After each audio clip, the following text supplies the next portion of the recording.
إن الحمد لله نحمده ونستعينه ونستغفره ونؤمن به ونتوكل عليه ونعوذ بالله من شرور أنفسنا ومن سيئات أعمالنا من يهده الله فلا مضل له ومن يضلل فلا هادي له وأشهد أن لا إله إلا الله وأشهد أن محمدا عبده ورسوله أما بعد فإن خير الحديث كتاب الله وخير الهدي هدي محمد صلى الله عليه وسلم وشر الأمور محدثاتها وكل محدثة بدعة وكل بدعة ضلالة وكل ضلالة في النار.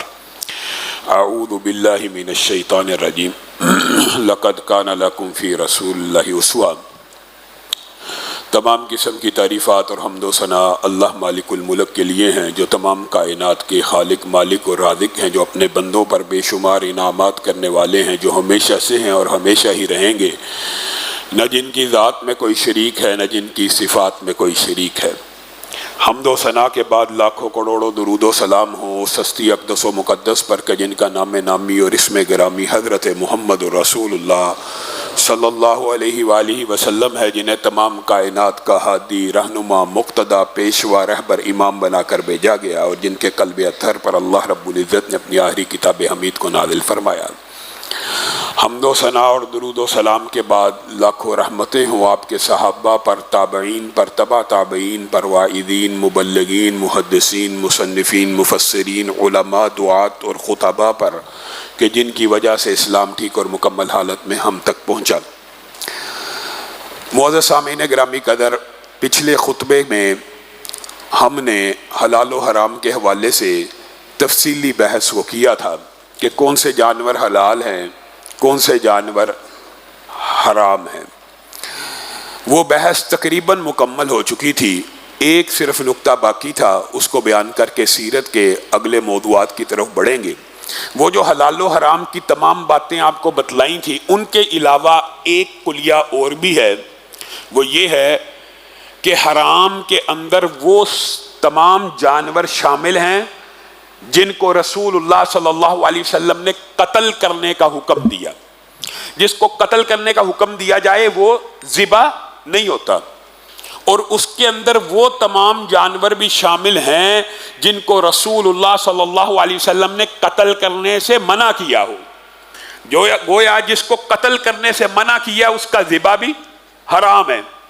تو وہ جو جنرل آپ کو کلیات بتائے تھے وہی ہیں، لیکن اس کے علاوہ دو صورتیں یہ ہیں۔ مثلا مینڈک کو قتل کرنا رسول اللہ نے حرام قرار دیا، رسول اللہ صلی اللہ علیہ وسلم نے منع فرمایا چند جانوروں کا، چند چیزوں کا نام لے کے کہ ان کو قتل مت کرو، مینڈک ان میں شامل ہے۔ اس کا مطلب ہے کہ اس کا قتل منع تو اس کا ذبح کیسے جائز ہو سکتا ہے۔ اسی طرح ایک چھوٹا جو پرندہ ہوتا ہے جو چڑے کے سائز کا، جس کو لٹورا بھی کہتے ہیں اردو میں آپ، اس کو بھی قتل کرنے سے رسول اللہ صلی اللہ علیہ وسلم نے منع فرمایا۔ اور شہد کی مکھی وغیرہ جو بھی چیزوں کو رسول اللہ صلی اللہ علیہ وسلم قتل کرنے سے منع کریں ان کا ذبح بھی حرام ہے، اور جن کو قتل کرنے کا حکم دیں ان کا ذبح بھی حرام ہے۔ ایک عام فہم بات ہے، ویسے تو وہ خبائث میں شامل ہے اور فواسق جانور پہلے سے ہیں، چیل ہو گیا، کوا ہو گیا، بچھو ہو گیا، سانپ ہو گیا، چھپکلی وغیرہ، تو یہ جن کو قتل کا حکم دیا جائے وہ بھی حرام ہوتے ہیں، اور جن کے قتل سے روکا جائے وہ بھی حرام ہوتے ہیں۔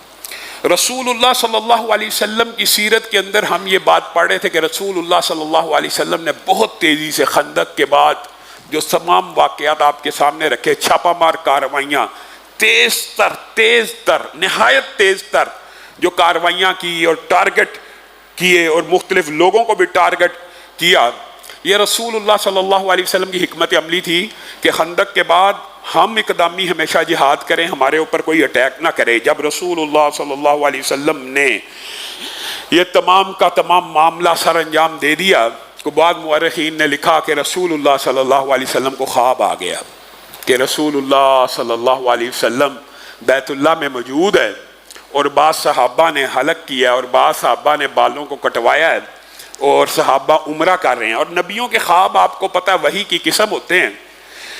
تو وہ جو آپ دیکھیے کہ مکہ سے نکالے گئے صحابہ، اور پوری دنیا میں ہر بندے کو اس گھر کی زیارت کی اجازت ہے، لیکن یہ بیچارے جو ہجرتوں کے مارے ہوئے، ہجرتوں کے ستائے ہوئے بیت اللہ کی زیارت نہیں کر سکتے۔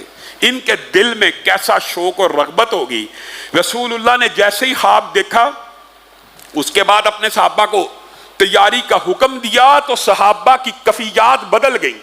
اللہ کے گھر کی زیارت کریں گے، عمرے کی نیت سے نکلیں گے، کل تک تو ہمارے اوپر حملہ ہو رہا تھا، آج رسول اللہ ہمیں عمرے کی اتنی بڑی خوشخبری سنا رہے ہیں۔ آپ اپنی آپ کے اوپر ذرا کفیت دیکھیے، ایک بندہ پوری زندگی پیسے جمع کرتا ہے اس گھر کی زیارت کے لیے، اور جن کے اوپر پابندیاں لگی ہوں اچانک پابندی کھل جائے، اچانک نبی اور رسول کہیں کہ بیت اللہ کی زیارت بھی ہوگی، عمرہ بھی ہوگا، ان کی محبت کا، ان کے شوق و رغبت کا کیا عالم ہوگا۔ صحابہ جوش و خروش سے اس عمرے کے لیے تیار ہوئے۔ سن 6 ہجری ذی القعدہ پیر کا دن صحابہ ایک بہت بڑی تعداد میں، جس کو مورخین کا اتفاق ہے کہ 1400 صحابہ نے احرام باندھا، اور 1400 صحابہ عمرے کی نیت سے اور لبیک کی صدائیں اور ترانے پڑھتے ہوئے، گنگناتے ہوئے، بڑے جوش و خروش سے جب نکل رہے تھے تو رسول اللہ صلی اللہ علیہ وسلم نے پیغام بھیجا ارد گرد کے قبیلوں کو۔ ہاں خطرہ تو تھا، ابھی قریش مکہ کے ساتھ کوئی صلح کا معاہدہ تو نہیں، جنگ تھی، ابھی تو جنگ ہوئی خندق کی۔ تو رسول اللہ صلی اللہ علیہ وسلم نے ارد گرد کے قبائل کو کہا آپ بھی ہمارے ساتھ عمرہ کرنے چلیے، اللہ کے گھر کی زیارت کرتے ہیں۔ تو بعض قبیلوں نے، جن کے بارے میں مورخین نے لکھا کہ جوہینہ اور مزنیہ جو قبیلے کے لوگ تھے، انہوں نے سَيَقُولُ لَكَ الْمُخَلَّفُونَ مِنَ الْأَعْرَابِ شَغَلَتْنَا أَمْوَالُنَا وَأَهْلُونَا فَاسْتَغْفِرْ لَنَا، وہ آپ کو کہیں گے کہ ہمیں ہمارے مالوں نے اور گھر والوں نے مشغول کر دیا، مصروف ہیں، بیزی ہیں اپنے کاروبار میں، اپنے گھر والوں کی دیکھ بھال میں، آپ ہمارے لیے بس مغفرت کی دعا کرنا۔ یہ منہ سے تو کہیں گے، دل میں یہ بات ہوگی یہ کہاں جا رہے ہیں؟ عمرے کی نیت سے ان کے پاس جو جنگجو ہیں، جن کی تلواریں بڑی تیز دار ہیں، جو آ کے یہاں پہ حملے کرتے رہے ہیں، احد میں، خندق میں، ادھر جا رہے ہیں۔ اللہ نے قرآن پاک میں کہہ دیا ان جوہینہ اور مزنیہ قبیلے کے لوگوں کے دل میں کیا بات تھی کہ رسول اللہ صلی اللہ علیہ وسلم اور ان کے ساتھی زندہ واپس نہیں آئیں گے، اور تیاری نہ پکڑی، اور رسول اللہ کو کہنے لگے آپ ہمارے لیے مغفرت کی دعا کرتے رہیں، ہم ہیں آپ کے ساتھ، لیکن دل میں جو بات تھی اللہ نے وہ بھی آشکار کر دی۔ تو رسول اللہ صلی اللہ علیہ وسلم نے تلاوت کر کے صحابہ کو بتا دیا کہ عمرے کی نیت، بیت اللہ کی زیارت، اتنی امپورٹنٹ بات اور اتنی اہم اعلان کے باوجود ساتھ نہیں چل رہے، اور یہ بہانے بازی کر رہے ہیں کہ مال و دولت نے ہمیں مشغول کیا ہوا ہے، ہمارے کاروبار ہیں، گھر والوں کی دیکھ بھال ہے۔ ویسے یہ جو فتنہ یہ جنرلی بہت بڑا ہے، یہ انسان کو بہت سے نیکی کے کاموں سے روکتا رہتا ہے، یہ کلیہ جنرل بھی ہے، انسان بہت سے نیکی کے کاموں میں صرف اس لیے پیچھے رہ جاتا ہے جی گھریلو مصروفیات ہیں، جی میں اپنے بیوی بچوں کا خیال نہ کروں، جی میں اپنے کاروبار کو نہ دیکھوں، ساری زندگی پورا دن صرف کاروبار کے لیے، اللہ کے لیے کوئی وقت نہیں ہے۔ اللہ کے لیے بھی کچھ وقت مخصوص کیجئے۔ ہاں نماز تو فرض ہے، لیکن اس کے علاوہ بھی کچھ ٹائم شیڈول کے اندر ایسا ہونا چاہیے جو گھر اور مال و دولت کی نشو و نما کے علاوہ اللہ کے لیے، دینی تحریکوں کے لیے، دین کے کاموں کے لیے، رفاع عامہ کے لیے، بیواؤں یتیموں کے لیے باغ دوڑ، کھانے پلانے پینے پلانے کے لیے، ان کاموں کے لیے بھی ایک دن کا کچھ حصہ، 1 گھنٹہ 1.5 گھنٹے میں 5 نمازیں بآسانی پڑھی جاتی ہیں، تو 1.5 گھنٹہ اگر اللہ کے لیے اس کے علاوہ بھی وقف کر دیا جائے تو روزانہ کی یہ روٹین بھی ہونی چاہیے۔ بہرحال یہ جوہینہ اور مزنیہ قبیلے نے جو باتیں کی اللہ رب العزت نے آشکار کر دی۔ صحابہ بڑے جوش و خروش کے ساتھ ذوالخلیفہ کے مقام پر پہنچے، نماز کو ادا کیا، وہاں سے عمرے کی نیتیں کی۔ ضمنی طور پہ بات آئی ہے تو آپ کے سامنے پہلے بھی یہ بات رکھ چکا ہوں کہ ایک شخص رسول اللہ کے دنیا سے چلے جانے کے بعد، یہ اجماع امت ہے کہ سب صحابہ نے کہاں سے نیت کی تھی؟ ذوالخلیفہ سے، جو جس کو ابیار علی یا بیر علی آج کل کہتے ہیں۔ یہ مدینہ سے کچھ باہر جائیں، جو بھی جاتا ہے دوسرا عمرہ اگر کرنا ہوتا ہے وہاں سے احرام باندھتا ہے۔ اللہ تعالی ہم سب کو بھی عمرے کی سعادت نصیب فرمائے، اور جن لوگوں نے نہیں کیا اللہ تعالیٰ ان کو تو ضرور لے کے جائے۔ وہ ابیار علی پہ اجماع امت ہے کہ صحابہ نے، رسول اللہ نے وہاں جا کے نیت کی۔ ایک شخص رسول اللہ کے دنیا سے چلے جانے کے بعد امام مالک کے دور میں مسجد النبوی میں آ گیا۔ امام مالک آپ کو پتہ ہے مسجد النبوی کے سب سے بڑے محدث تھے، اور وہ مسجد النبی میں موجود تھے، وہ آ کے امام مالک سے کہنے لگا، اے امام مالک، میں نے بڑا غور کیا حدیثوں پہ، میں نے بڑا غور کیا قرآن پاک کے اوپر، مدینہ کی جو فضائل ہے نا، مدینہ کی جو برکات ہے، مدینہ کی اہمیت ہے، کوئی انکار نہیں ہے، مدینہ کے فضائل گنوا رہا ہے۔ کس کو؟ امام مالک کو، محدث مدینہ کو، کہ جی مدینہ میں آپ کو پتہ ہے طاعون بھی، دجال بھی نہیں آئے گا، یہ مدینہ کی فضیلت ہے۔ رسول اللہ نے کہا تم میں سے جو استطاعت رکھتا ہے مدینہ میں مرے، میں کل قیامت کے دن جو بقیع میں دفن ہوگا اس کے لیے سفارش کروں گا۔ یہ رسول اللہ صلی اللہ علیہ وسلم کے فرامین مدینہ کے لیے ہیں کہ اسلام سمٹ کر دوبارہ مدینے میں واپس لوٹ آئے گا۔ مطلب یہ ہے کہ مدینے کے اندر ایمان قیامت تک موجود رہے گا۔ سب سے آخری بستی، سب سے آخری قریہ، سب سے آخری گھر مدینے کا ہوگا جہاں سے ایمان نکلے گا۔ اتنے مضبوط ایمان کے لوگ ہیں۔ تو رسول اللہ صلی اللہ علیہ وسلم نے بے شک مدینہ کو حرم بھی قرار دیا۔ وہ امام مالک سے بحث کرتا جا رہا ہے، یہ مدینہ کی یہ فضیلت، مدینہ کی یہ فضیلت، مدینہ کی یہ فضیلت۔ امام مالک نے کہا آپ کہنا کیا چاہتے ہیں؟ کہا یہ جو مسجد ہے یہاں پہ ایک نماز کا ثواب 1000 نمازوں کے برابر ہے۔ جی ہاں، میں نے ذی الحلیفہ کے مقام کی کوئی فضیلت نہیں دیکھی، میں نے ذی الحلیفہ کے مقام کی کوئی فضیلت حدیث میں نہیں پائی۔ آج میں نے یہ ارادہ کیا ہے کہ میں احرام تو انسان جہاں سے بھی باندھ لے، نیت تو ذی الحلیفہ پہ جا کے کرنی ہے نا، میقات کے اوپر۔ آج میں نے ارادہ کیا ہے کہ میں عمرے کی نیت مسجد النبوی سے کروں گا، اس کی یہ فضیلت ہے، یہ فضیلت ہے، یہ فضیلت ہے۔ امام مالک جو پیار سے محبت سے پیش آنے والے تھے، ماتھے پہ بل پڑ گئے، غصے میں آ گئے، جلال میں آ گئے، کہا بعد آ جا، فتنے میں مبتلا ہونے سے ڈر جا۔ کیا کہتا ہے؟ کہا مجھے ذی الحلیفہ کی کوئی فضیلت نظر نہیں آئی۔ کہا کیا اس مدینے کی فضیلتوں سے، اس مسجد النبوی کی فضیلتوں سے رسول اللہ غافل تھے؟ نہیں، معلوم تھا، انہی نے تو بتایا ہے۔ تو پھر کیا ذی الحلیفہ کی یہی فضیلت کافی نہیں ہے کہ رسول اللہ نے وہاں سے نیت کی ہے؟ کیا یہ کافی نہیں ہے تیرے لیے؟ فَلْيَحْذَرِ الَّذِينَ يُخَالِفُونَ عَنْ أَمْرِهِ، اللہ سے ڈر جا، ورنہ تو ایسے فتنے کا شکار ہو جائے گا، تجھے رسول اللہ کا عمل اور صحابہ کا عمل وہ تیرے لیے کافی نہیں ہے، اور تو اپنی طرف سے باتوں کو ایجاد کرتا ہے۔ اور ہمیشہ بدعت کے پیچھے یہی فلسفہ ہوتا ہے۔ نیکی کا کام ہے، حرج کیا ہے؟ اب بھائی نیکی کا جو کام تو ایجاد کر رہا ہے، کیا اللہ کو وہ نیکی کے اس کام کی خبر نہیں تھی؟ اگر اللہ کو خبر تھی تو اس نے اللہ نے رسول اللہ کو اطلاع نہیں دی؟ نیکی کا کام تو نیا ڈھونڈ کے لے آیا، اور وہ نبی جس نے کہا میں نے شریعت پوری پہنچا دی ہے، شریعت کامل ہے، مکمل ہے، آج کے دن اسلام مکمل ہو گیا ہے، میں نے پوری شریعت پہنچا دی ہے کہ نہیں پہنچائی؟ صحابہ نے کہا پہنچا دی ہے۔ اس نبی کو علم نہیں تھا اس نیکی کا، مولوی کو علم ہو گیا۔ وہ نیکی نہیں ہو سکتی جس کا علم رسول اللہ کو نہ ہو، اللہ کو نہ ہو، اور تو گھر بیٹھے اس کو ایجاد کر لے۔ وہ عمل جو رسول اللہ سے ثابت ہو وہ بھی اس مقام پہ کیا جائے گا، اتنی تعداد میں کیا جائے گا، اس وقت پہ کیا جائے گا، تب ہی رسول اللہ کے عمل کے مطابق ہوگا۔ امام مالک کا فتویٰ نہیں ہے، یہ اجماع امت ہے۔ ذو الحلیفہ یعنی میقات کے اوپر جا کے جو احرام کی نیت کرے گا اسی کا عمرہ قبول ہوگا۔ اپنے گھر سے نیت کر لو، مسجد نبوی سے نیت کر لو، جہاں سے مردی نیت کر لو، دین اس چیز کا نام نہیں۔ خیر، صحابہ نے ذو الحلیفہ کے مقام کے اوپر جب نیت کی تو آپ ذرا اس منظر کو ذہن میں لائیے۔ 1400 صحابہ جب لبیک اللہم لبیک ایک عرصے کے بعد جہاں سے ماریں کھا کے نکلے اس مکہ کی طرف بڑھ رہے ہیں، تو ان کا شوق کی کیا کیفیت ہوگی؟ یہ میں آپ کو اس لیے بتا رہا ہوں کہ آگے چل کے جو صحابہ کے اوپر غم کے پہاڑ ٹوٹنے ہیں اس کی وجہ یہ شوق و رغبت تھی، محبت تھی، ایک جذبہ پیدا ہو گیا کہ رسول نبی پیغمبر ہمارے ساتھ ہے، اب تو ہم عمرہ کر کے رہیں گے۔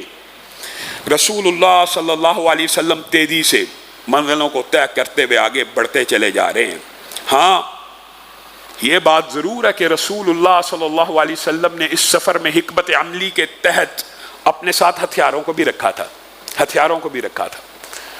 ویسے تو حالت احرام میں آپ کو پتہ ہے ہتھیار کا پہننا معیوب ہے، لیکن رسول اللہ صلی اللہ علیہ وسلم کے ذہن میں یہ خیال تھا کہ اگرچہ ہم نے ان کو مرعوب کر لیا، چھاپا مار کارروائیاں کی ہیں، ہماری اطلاعات، ہماری قوت اور طاقت ان کو پہنچ گئی ہے، لیکن جنگ بھی کر سکتے ہیں، روک بھی سکتے ہیں۔ تو ہتھیاروں کو بھی رسول اللہ صلی اللہ علیہ وسلم نے ساتھ لیا، اور چند صحابہ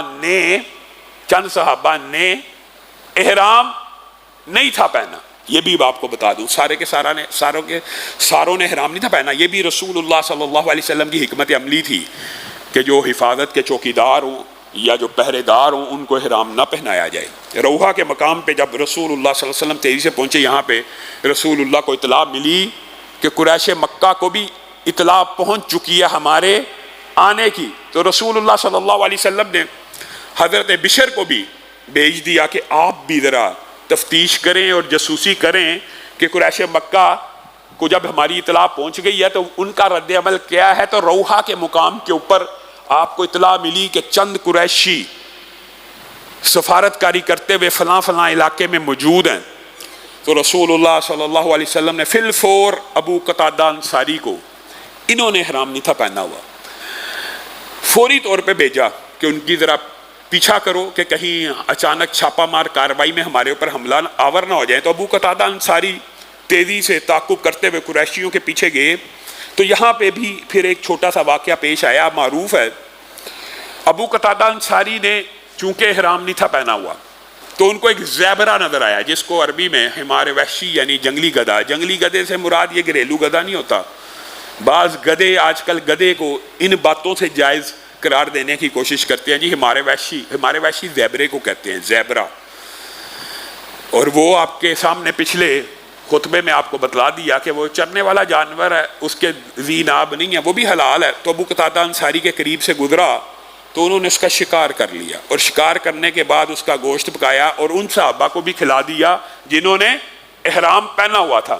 تو صحابہ کے ذہن میں اشکال پیدا ہو گیا کہ احرام کی حالت میں تو شکار منع ہے۔ صحابہ بیان کیا کرتے تھے کہ صحراؤں میں اللہ تعالیٰ نے ہمارے لیے عجیب آزمائش رکھی ہے کہ جب ہم شکار کی نیت سے جاتے تو جانور دور دور بھاگتے، جب کبھی احرام پہننا ہوتا تو جانوروں کو بھی معلوم تھا کہ انہوں نے احرام پہنا ہوا، اب یہ ہمارا شکار نہیں کر سکتے، ہمارے ساتھ آ کے جڑ جاتے ہیں، اور ہم بے بس اور مجبور کہ آپ پکڑ بھی نہیں سکتے، آپ تو شکار بھی نہیں کر سکتے۔ خیر ابو قتادہ انصاری نے شکار کیا اور اس کا گوشت احرام کے حالت کے صحابہ کو بھی کھلا دیا۔ تو رسول اللہ صلی اللہ علیہ وسلم کے بعد اس کارروائی کے بعد واپس آئے تو رسول اللہ صلی اللہ علیہ وسلم نے پوچھا، جن لوگوں نے احرام پہنا ہوا تھا کیا ان میں سے کسی نے اس زیبرے کو شکار کرنے میں مدد کی ہے؟ صحابہ نے کہا ہرگز نہیں، چھوا تک نہیں، پکڑنے میں، گھیرنے میں، آگے پیچھے ہیلپ کرنے میں کوئی مدد نہیں کی۔ تو رسول اللہ صلی اللہ علیہ وسلم نے کہا پھر یہ ابو قتادہ کی طرف سے تمہارے لیے تحفہ ہے، تمہارے لیے اس کا کھانا جائز ہے، کیونکہ وہ غیر محرم ہے، اس نے احرام نہیں پہنا ہوا۔ تو حالت احرام والا بندہ بھی اس شکار کا کھانا کھا سکتا ہے جو غیر احرام نے کیا ہو، اور وہ ان کو تحفے کے طور پہ کھلا دے، جائز ہے۔ یہاں سے رسول اللہ صلی اللہ علیہ وسلم کے جو حضرت بشر تھے وہ بھی واپس آ گئے اور آ کے کہنے لگے کہ بات یہ ہے کہ قریش نے تو بہت بڑی جنگ کی تیاری کر لی ہے، اور قریشیوں کو یہ اطلاع مل گئی ہے اگرچہ آپ احرام میں ہیں، اور اگرچہ رسول اللہ صلی اللہ علیہ وسلم نے 70 اونٹ قلادہ پہنے ہوئے ان کے اوپر نشان لگا دیے، ایک خاص نشانی ہوتی تھی عربوں کی کہ یہ اونٹ قربانی کے لیے خاص ہے، حج کی قربانی کے لیے۔ ہمارے برِ صغیر کے اندر بھی کچھ عرصہ پہلے تک کچھ جانوروں کی گردنوں میں ایک سرخ رنگ کا رومال، یا بعض بزرگ بتاتے ہیں کہ ایک خاص قسم کا مفلر ڈالا جاتا تھا، اور اس کا مطلب یہ ہوتا تھا کہ یہ ہم نے اپنی بیٹی کے لیے مختص کیا ہوا ہے۔ ڈاکو اور چور بھی حیا کرتے تھے کہ اگر کسی بھینس یا گائے کے گلے میں وہ سرخ رنگ کا پٹا پڑا ہوا ہے تو اس کو چوری بھی نہیں کرنا، یہ کسی کی بیٹی کے مستقبل کا سوال ہے۔ خیر یہ کلچر برِ صغیر میں بھی تھا، بعین یہی کلچر عربوں میں اس انداز میں تھا کہ قربانی کے نشان زدہ جانوروں کا عرب بھی احترام کیا کرتے تھے۔ تو رسول اللہ صلی اللہ علیہ وسلم نے میسیج دینے کے لیے، پیغام دینے کے لیے کہ میں جنگ کی نیت سے نہیں آ رہا، میں تو عمرے کی نیت سے آ رہا ہوں، 70 اونٹوں کو شعار زدہ کیا، 70 اونٹوں کو، اور 70 اونٹ کوئی تھوڑی تعداد نہیں ہوتی کہ یہ قربانی کے لیے آگے آگے چل رہے ہیں۔ خیر رسول اللہ صلی اللہ علیہ وسلم کے سارے امر کے باوجود آپ کو جب بشر نے آ کے یہ خبر دی کہ یہ تو معاملہ ہو گیا، انہوں نے چیتے کی کھالیں پہنی ہوئی ہیں قریشیوں نے، اور انہوں نے کہا مر جائیں گے، رسول اللہ صلی اللہ علیہ وسلم ان کے ساتھیوں کو مکہ میں داخل نہیں ہونے دیں گے۔ رسول اللہ نے پوچھا صرف قریشی ہیں؟ کہا نہیں، ارد گرد کے لوگوں کو بھی انہوں نے اپنی احابیش کے، جو پہلے آپ کے سامنے رکھا تھا، یہ قریش کے حلیف قبائل تھے، ان کو بھی انہوں نے اکٹھا کر لیا۔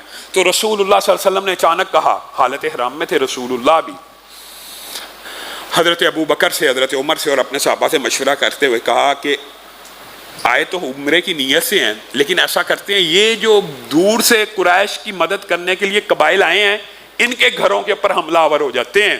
جب ہم ان کے گھروں پہ حملہ کریں گے تو لا محالہ مکے سے قریش کو چھوڑ کے اپنے گھروں کے دفاع کے لیے بھاگیں گے تو قریشیوں کا دفاع کمزور ہو جائے گا۔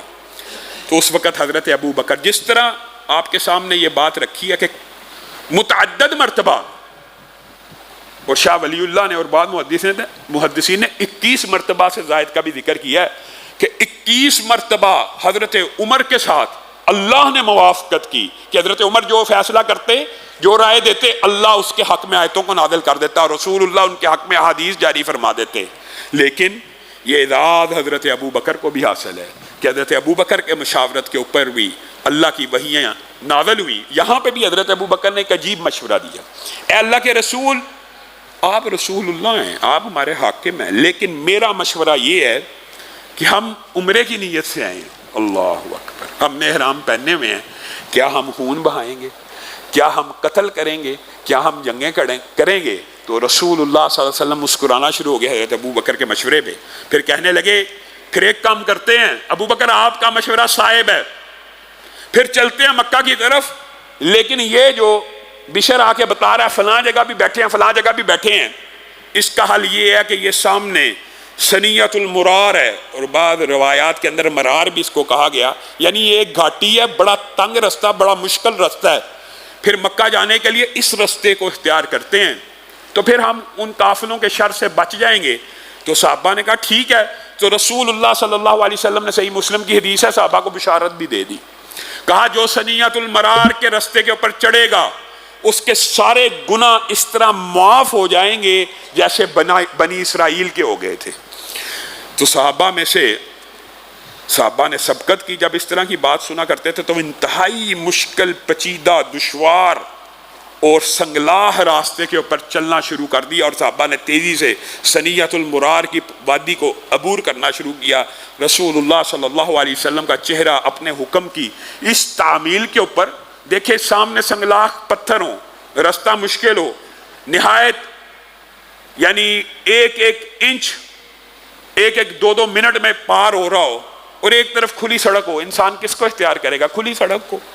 لیکن صحابہ نے رسول اللہ صلی اللہ علیہ وسلم کی آواز کے اوپر لبیک کہتے ہوئے جب اس پر خطر وادی میں بھی قدم رکھ دیا، رسول اللہ بھی خوش ہو گئے۔ رسول اللہ نے ان کو بشارتیں بھی سنا دی کہ اللہ رب العزت تمہارے سب، یہ جو پورے کا پورا لشکر ہے، اس کے لیے ایک مرتبہ بشارت نہیں ہے، متعدد مرتبہ بشارتیں اتری، جو یہاں سے گزرے گا اس کے سارے گناہ معاف۔ سارے صحابہ گزر گئے تو باللہ رسول اللہ صلی اللہ علیہ وسلم نے لمبا کٹ لیتے ہوئے حدیبیہ کی طرف سے مکہ کا رخ کیا۔ تو جب حدیبیہ کے قریب پہنچے تو قصوہ بیٹھ گئی، وہی اونٹنی جو رسول اللہ صلی اللہ علیہ وسلم کے اشاروں پہ دوڑتی ہے، رسول اللہ جہاں کے چلتی ہے، آج اچانک بیٹھ گئی ہے۔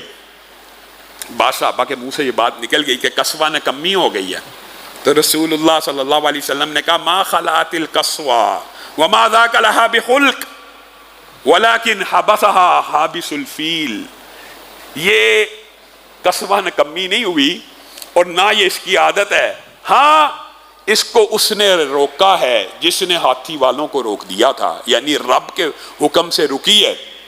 اور پھر اللہ کے حکم کو سمجھتے ہوئے، نبی تھے، پیغمبر تھے، کہ قصوہ کا عین مکہ کے قریب پہنچ کر حدیبیہ کے کنارے پہ بیٹھ جانا اور بار بار اٹھانے پہ نہ اٹھنا، یہ اللہ کی طرف سے رسول اللہ سمجھ گئے۔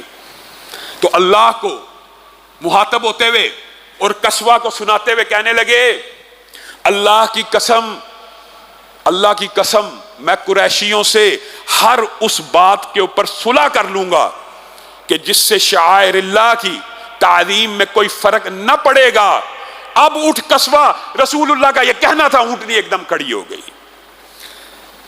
اور رسول اللہ صلی اللہ علیہ وسلم اللہ کے ارادے کو بھام چکے تھے، تو حدیبیہ کو پار کر کے جب دوسرے کنارے پہ پہنچے پھر خود پڑاؤ ڈال دیا کہ یہ قصوہ ویسے نہیں تھی رکی، اب میں نے جو بات کہی ہے اٹھ گئی ہے.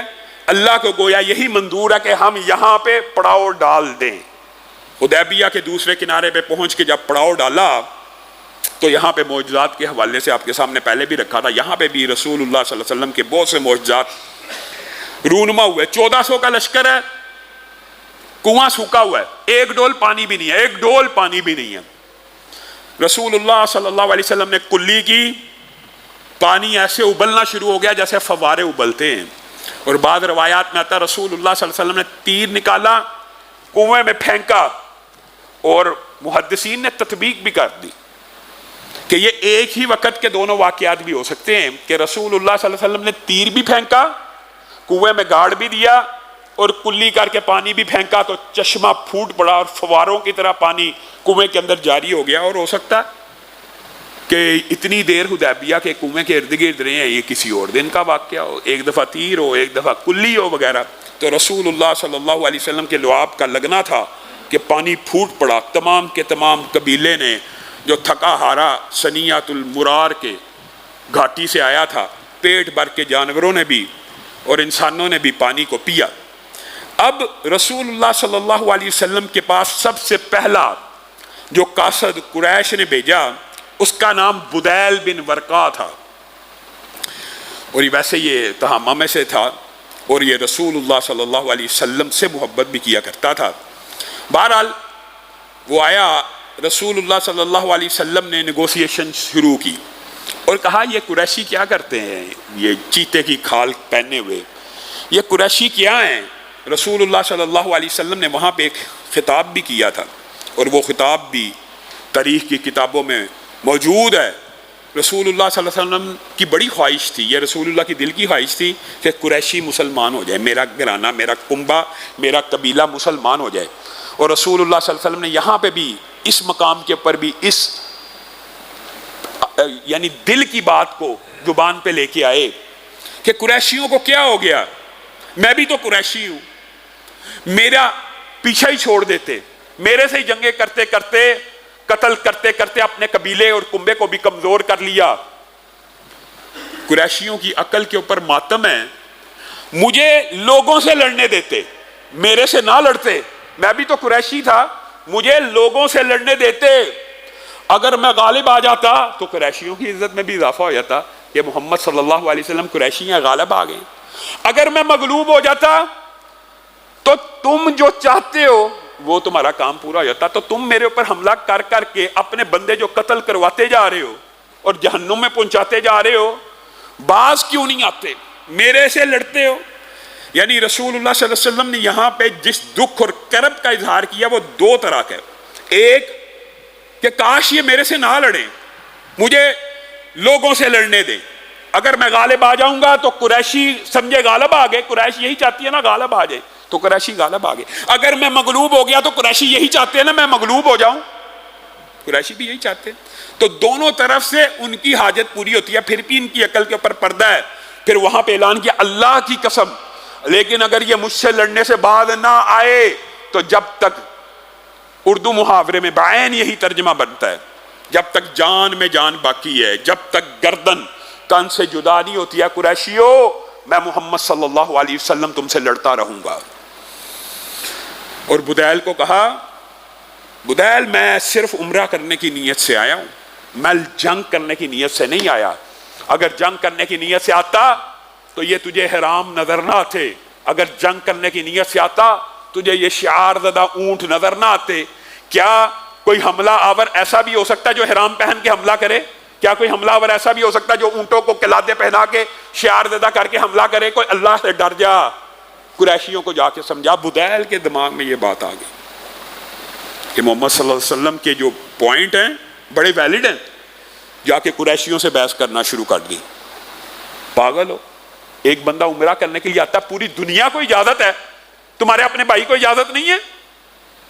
پوری دنیا کو تم اجازت دیتے ہو جو یہاں کے رہائشی ہیں ان کو تم اجازت نہیں دیتے, تمہاری عقل کے اوپر پردہ پڑ گیا. باقاعدہ سفارت کاری کی تو قریشی اس کے خلاف ہو گئے, بھیجا بھی ہود, سفارت کاری کے لیے بھی ہود بھیجا, اور کہنے لگے تو ان کی حامی ہو گیا ہے. یہ ویسے اکثر ہوتا ہے کہ جو بندہ نیگوسیشن کر رہا ہوتا ہے یا مذاکرات کر رہا ہوتا ہے اس کے اوپر یہ ایلیگیشن لگ جاتا ہے. تو بدیل کے اوپر بھی انہوں نے یہ ایلیگیشن لگا دیا اور کہنے لگے کہ تو جناب ان کی باتوں سے کنونس ہو کے آ گیا, ہم تو پہلے ہی کہتے تھے. آپ کو پتا مکہ کے لوگ یہ کہا کرتے تھے کہ رسول اللہ صلی اللہ علیہ وسلم کی گفتگو میں جادو ہے اور رسول اللہ صلی اللہ علیہ وسلم سحر کرتے ہیں وغیرہ. وہ دیکھ لے انہوں نے تجھے قائل کر لیا. تو عروہ بن مسعود ثقفی جو بھی مسلمان نہیں تھے ہوئے, انہوں نے کہا اس کو ہم بیچتے ہیں. تو عروہ نے کہا پہلے میں اپنی پوزیشن کلیئر کر دوں, جو تم نے بدیل کے ساتھ کی ہے میں ہوں, اگر یہ بات کنونس ہو گئے تو کیا میرے ساتھ بھی یہ کرو گے جو اس کے ساتھ کر رہے ہو؟ نہیں آپ کے ساتھ یہ نہیں کریں گے. تو عروہ نے وہاں پہ ہی کہہ دیا تھا, وہاں پہ ہی, کہ بدیل کی باتوں میں دم ہے, اس کی باتوں میں جان ہے. یہ جو گفتگو کر رہا ہے یہ وزنی گفتگو کر رہا ہے. تم نے ہاں اس کے اوپر چڑھائی کر دی, اگر مجھے بھیجنا ہے تو اتھارٹی دے کے بھیجو, میں اگر کنونس ہو کے آ گیا تو تمہیں میری بات ماننی پڑے گی. اور پھر وہ عظیم الشان واقعات جو عروہ بن مسعود ثقفی کے ساتھ رسول اللہ صلی اللہ علیہ وسلم کے درمیان مذاکرات میں پیش آئے, انشاءاللہ آئندہ آنے والے خطبے میں یہیں سے اپنی بات کو شروع کریں گے. اللہ رب العزت جو کہا گیا جو سنا گیا اس کو سمجھنے کی توفیق عنایت فرمائے. ان الحمد للہ نحمده ونستعینه ونستغفره ونؤمن به ونتوکل علیہ ونعوذ باللہ من شرور انفسنا ومن سیئات اعمالنا من يهده الله فلا مضل له ومن يضلل فلا هادي له واشهد ان لا اله الا الله واشهد ان محمدا عبده ورسوله.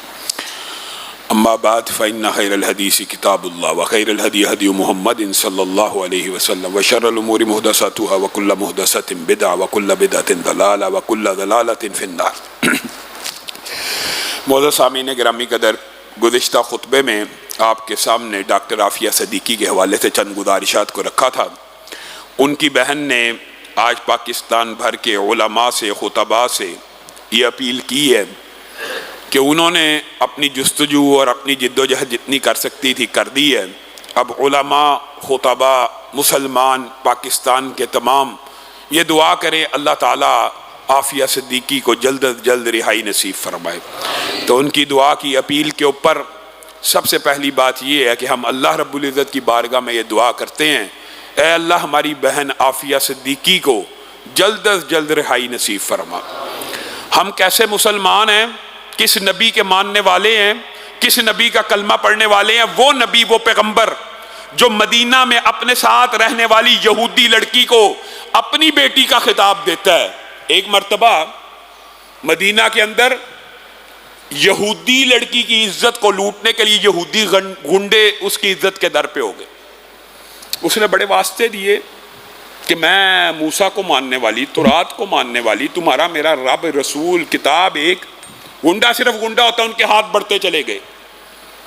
اس وقت اس یہودی بیٹی کے دل میں یہ خیال آیا, اب مدینہ میں اگر میری عزت کا کوئی رکھوالا ہے تو وہ محمد الرسول اللہ صلی اللہ علیہ وسلم. کہتے واہ محمد, اے محمد صلی اللہ علیہ وسلم آپ کے در عالیہ کے سامنے لوٹی جا رہی. وہ رسول خدا, ان کے کانوں سے یہ آواز بیٹی کی ٹکرانی تھی.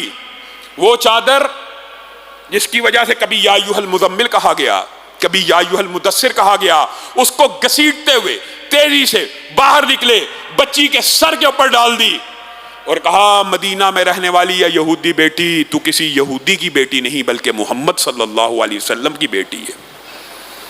ہم اس نبی کا کلمہ پڑھنے والے ہیں کہ ہماری یہ یہودی کی بیٹی نہیں ہے, یہ مسلمان کی بیٹی ہے جو اذیت اور کرب اور جہنم میں وقت گزار رہی ہے, اور ہم صرف دعاؤں کے اوپر ہاتھ پر ہاتھ درے منتظر فردا ہیں. تھے تو وہ تمہارے ہی آبا, مگر تم کیا ہو, ہم کیا ہیں؟ ہم عجیب و غریب سسٹم کے اندر جکڑے ہوئے ہیں.